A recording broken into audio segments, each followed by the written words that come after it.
You're listening to Just Believe, sponsored by Just Believe Recovery Centers, with your host, Brenda Swift, as she discusses all aspects of addiction, recovery, and sober living. And now, your host of Just Believe, Brenda Swift. Hi, welcome to Just Believe Radio. I am Brenda, your host, and I am here today with my guest, Kristen. We are on 900 AM, the Talk of the Palm Beaches, Monday through Saturday at 3 p.m., and we do have a hotline for anyone that hears anything that they would like to talk to somebody about and get a little input on where they should go next. That number is 877-309-3635. That's 877-309-3635. And I'd love to welcome to the show Kristen. Hi, Kristen. Hi, how are you doing? I am well. How are you? Good, thank you. Thank you so much for the courage to share your story. You've got quite a story, the powerful amount of experience as to where drugs and alcohol can take you, as well as the hope that comes afterwards. We're very grateful to have you sharing your story with us. We had talked a little bit last night about that there sometimes are histories of alcoholism and addiction in families. What was your experience? I grew up in a really great family that had a prior history of addiction even before I was born. And I was lucky enough that growing up as a small child, my grandmother had given up her addictions, smoking and drinking alcohol, right when I was born. So I always grew up in a home that I did have a safe place to be. But I had a young mom, and I have an aunt that's only like 13 years older than me, and they did their experimentation. No one, I think, in my family was as severe of an addict as I am.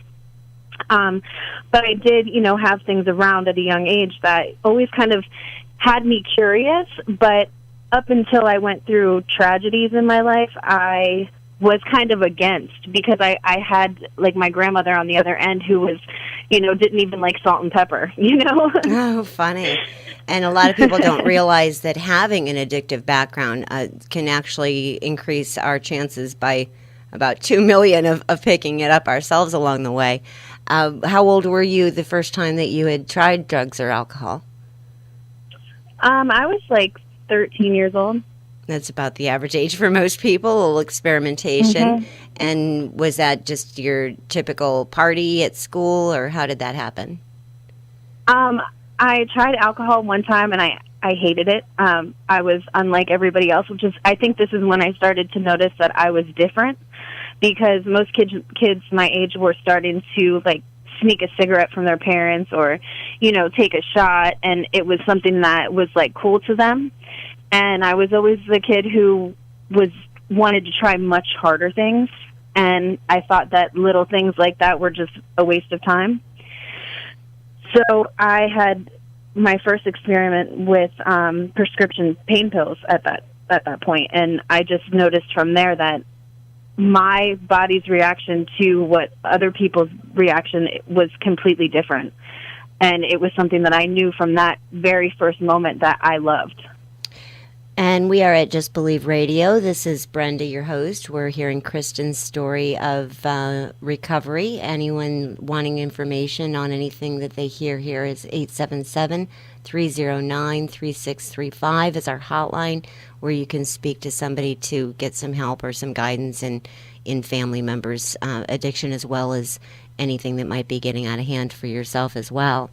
So basically, these wasn't a prescription that you had. It would probably have been somebody else's, is the norm.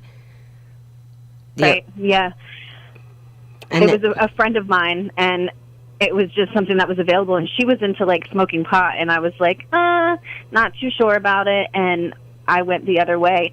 And as a young, I'm not going to say adult, I'm going to say, like, an adolescent, I always felt different than other people did. Like, I would see other people and their ability to just be happy or be content, and I never had that. And then when I discovered with my friend, her brother had a prescription, and when we were stealing his prescription, when I discovered how that made me feel, it was like that was normal to me. That was the answer, of course. And that did you stay with the drugs at that point, or was it just a periodical, once in a while thing as you could get it, or when did that start to take off for you? It was when it was available, and then when I was like 16, it was a little more frequent. And about my 18th birthday, I got married very young, and my ex-husband and I, he was a drinker, not like an alcoholic drinker, but, we went to parties and such things, and he would drink. And we had an altercation when he was trying to drive while drinking, and I took his keys, and he pushed me down onto a curb, and I fractured my lower vertebrae in my back and my pelvis, and I was put on prescription pain pills, and that was all she wrote. That was the end. That was the beginning of the end. Oh, I can imagine. And that's during, of course, there's a reason now, the doctor prescribes it, and we all trust our doctors and think that we're actually doing the right thing, and we don't have a problem, because as long as we're able to somewhat maintain, that doesn't seem to click with us that there's an issue there. How soon was it for you before the prescription started running out, long before the time that it was supposed to be done? Almost immediately. It was, I went through a couple of tragedies right around that area. I had my grandmother passed away, and that was who I was speaking of earlier. She pretty much was like the solid rock between my mom, my aunt, and I. She was like all of our mothers, And she passed away of cancer really tragically. And then my cousin overdosed on narcotics. And my stepfather died as well, like all within a very short window. And that's when my life became, I was emotionally disattached from every and anything I had ever known. And a prescription was, at that point too in time, prescriptions it was 180 to 230 pills a prescription. And that would not even last me a half a month. And how old were you at that point? I was like 18, 19. Okay. So that's a lot of what we don't realize is that we don't normally, without some type of recovery, have really any coping skills to deal with a lot of the regular ups and downs in life and the emotions that come along with it, let alone a series of tragedies like you've just talked about. So I'm sure that sent you deep into addiction. Absolutely. I feel as if I feel like I was born this way. I was born with this inability, this malady, to be able to cope with any part of what a normal person can deal with in life. And I was never, I didn't have the courage, I think, even though I knew that I was always different, I never had the courage to come forward and to admit the difference. I kind of saw it as like a strength, like I can just shut this off and I don't need to feel like everybody else. And I can hide my emotions, and then when I discovered that drugs could just make it even that much easier, it just unleashed a beast, Oh, the answer has arrived. Yeah. Now, how long did that period of time last for you with the prescriptions? I would say until about 2010, 2011. And when the prescriptions became harder and harder to get from the pharmacies, more and more people started turning on to the heroin bandwagon. And that's what's happened all over the country now is that the heroin epidemic has taken over because of the regulation of the pain pills. And we're seeing in the treatment centers probably 80% of the people coming into treatment now are heroin addicts. It's just a horrific epidemic. And how old were you at this point? I was about 24, and it just seemed like I was constantly pharmacy to pharmacy to pharmacy, switching prescriptions back to another prescription. It was oxycodone was the big thing at first. First it was Percocet, then it was oxycodone, then it was Dilaudid, and it just was such a headache that I figured out that I could cut my prescriptions in half, which I actually went to my doctor and said, I can't fill these prescriptions. There's so many pills. I'm having such a hard time. What can I do? And they cut my prescriptions, but then I figured out that, well, I can use the prescription money and I can just go buy a whole lot of heroin, which is a whole lot cheaper, and I just stay a whole lot happier. So that happened like I was like 24, 25.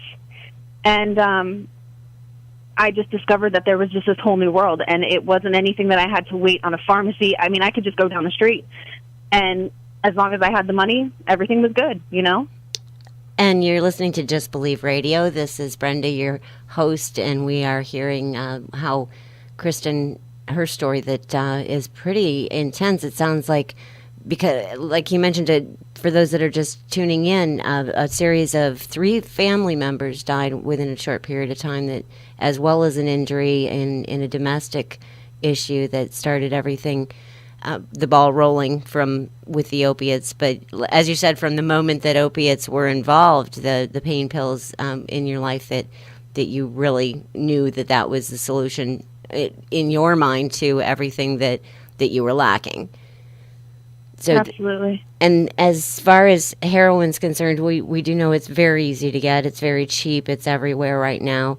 And was there ever a moment of consideration of knowing that there was a problem when the doctor shopping, that's actually, it gets to be a career, the amount of effort that has to go into maintaining an addiction with pain pills to that extent? When you transitioned over to heroin, was there ever a moment of realizing there might be a problem? This is going to sound, and I've told this, it took me a long time to come to this realization myself. Within those tragedies that happened, my ex-husband and I took care of a friend of mine's daughter for like 4 years.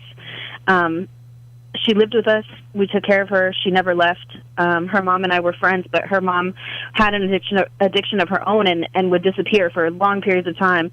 And she had several children, but her one child specifically, her daughter's name was Essie, my ex-husband and I raised together, and her mom came back and took her from me. And then my ex-husband and I got divorced, all in that same time period too.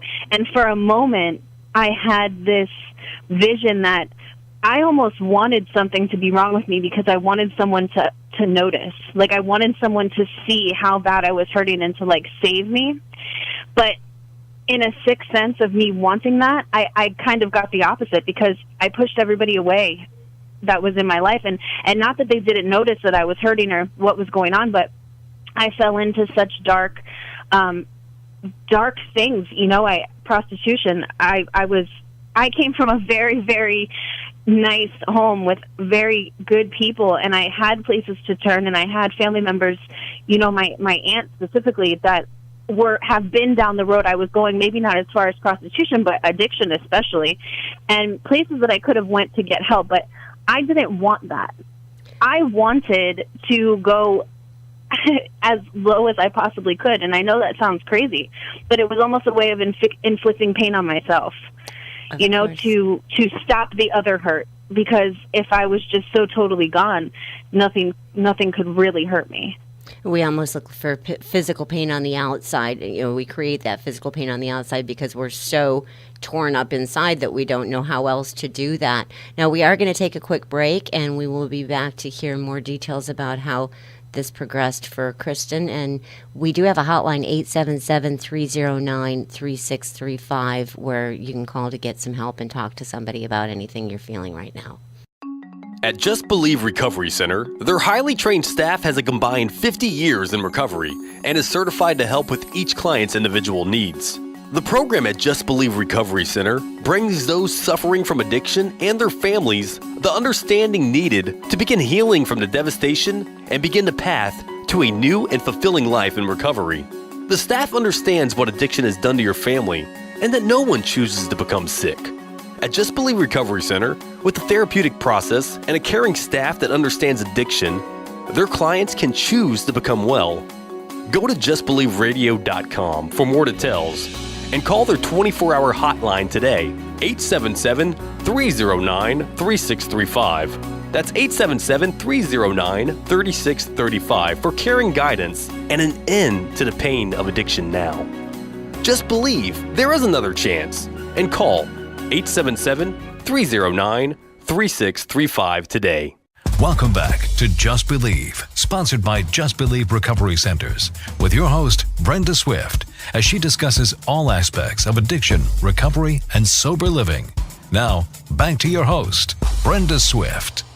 Welcome back to Just Believe Radio. I am your host, Brenda Swift. I am here with my guest, Kristen, and she is telling us the transition from opiates to heroin, which is a very common one, more so than any of our country realizes the epidemic that heroin has created. And we were just going over how that affected her emotionally, seeing though, of course we know when we go from pain pills to heroin that obviously there's something wrong and something's going to have to change. Welcome back, Kristen. Thank you. And what was, as you were mentioning, you knew that there were issues, but it was a different kind of experience for you as far as wanting people to know that there was something going on. Mm-hmm. A big part of this journey for me and the way that it's affected my life is in the midst of my addiction, I had 2 children, and I was a full-blown addict. And I was in places I never should have been, being pregnant. I was doing things I never should have done. When I was pregnant with my daughter, I was not using heroin yet. And prescription pain pills were something I was constantly on the run for, whether it be to a pharmacy or to a friend or to whatever it was I had to do. And I put myself in some pretty dangerous situations. I actually, I ended up getting hit by debris from a car accident walking down the street when I was 7 months pregnant with my daughter. And it caused me to have a placental abruption, and I gave birth to a almost 3-pound baby. Oh, my goodness. So, yeah, she was in the neonatal intensive care unit for about 17 days. And, it put her through a lot of unnecessary stress that she never should have had to go through. When I did have her, I realized, what true love was. But on the other end, when I looked at my baby, I could say, I don't want to do this anymore. But the second that, her face wasn't in my line of sight, it's that other side of you that takes over, that Dr. Jekyll and Mr. Hyde, and you want something different, but it's almost like the willpower is just stripped from you. I wasn't able to, to fully try to change. And it would last maybe a week or a couple days, and, that sickness would take over, or I would just not be able to cope with, a new baby, having a new apartment, having to deal with a relationship, having to deal with my mom, and, to go through what was necessary for me to take the time to change myself on the inside, because that was what was really affecting my ability to make a good decision. And, not too long after my daughter was born, my children are only like 11 months apart. Okay. So not too long after she was born, I got pregnant with my son. And after my daughter was born and during the early stages of my pregnancy with my son, I discovered prostitution. And, I was a pregnant girl out on the street and in a bad neighborhood, sleeping with people for $20. And that was the life that I discovered, that money was easy. I didn't have to be responsible. I could go out when I wanted. I could do what I wanted. And I could stay high all the time. And I was literally walking down the street with a 7-month pregnant belly. Like, I had no shame. And that's because that was robbed from me. Any normal thought process, any responsible, what would be the word for that? Like, responsible moral compass was just not there. And I did the same things, only worse. I actually started injecting my drugs when I was pregnant with my son. And I ended up in preterm labor with him as well. And I had him, he was 4 pounds when he was born. And literally 20 minutes after I came out of surgery, I was in the hospital getting high. And at that point, I realized that I was either going to accept this as my life and die this way, or I was going to try to make a change.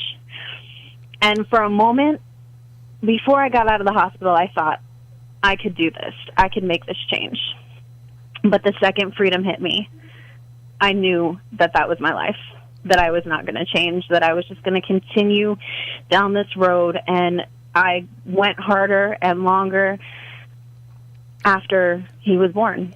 and I missed out on a lot with him. You know, I was literally homeless, sleeping in hotels with 2 babies, gone for hours and hours and hours at a time. I would leave them with their dad or my mom or whatever it took just to chase that high, not come home for days, you know, and it's something that I feel a lot of guilt for now. Of course, of course. And but I couldn't feel that before. No, and that was what the drugs had taken from you, as you'd mentioned. You are listening to Just Believe Radio. I'm sorry, I am Brenda, your host, and this is Kristen, who's sharing her very powerful story about where drugs took her. And the thing you mentioned that struck a chord with me is that removal of the moral compass, because I know a lot of people, I hear stories like yours very often when I was working in the treatment field, and there are those that are full of the moral idea that, you know, that if they ever got pregnant, that they would stop, that they couldn't imagine having, you know, continuing to use drugs when they're pregnant with another life involved. And that's the insidious part of the disease, is that the addiction is so powerful that it actually takes away anything that you've been taught, anything that you knew in your heart, anything that actually would be, that right and wrong does not kick in anymore. The drugs have such a power over the person that's going through it that they don't have that moment of, I can't do this anymore. And it becomes even more powerful in that you can't face what you're doing and have to stay high in order to be able to cope. And that's what I hear happening with your story. If there is anyone that's looking for help or knows anyone that they need to possibly talk about, family members, our hotline is 877-309-3635.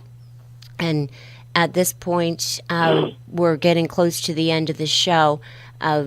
We do really appreciate everything that you've shared with us so far. We're going to have Kristen back tomorrow and let her tell us the rest of how this life actually transitioned into the miracle of recovery for her, and these 2 children that were involved in all of this. I believe the impact of what has come along the way with them as well. Now, if you can share with anyone out there listening, Kristen, what you would have them hold on to in the middle of a story as traumatic as yours, and give them some hope, what would be your idea of what they would be able to hold on to, somebody that's actually in the place that you were in, that you've shared about? Honestly, when I was in that dark place, nothing that anybody said could change me, but the first step is the hardest. And once you make that first step and you just keep going, just keep putting one foot in front of the other to try to make the change, you know, and I don't know if anybody's familiar with the big book or anything, but the promises do happen, and you start to see little things.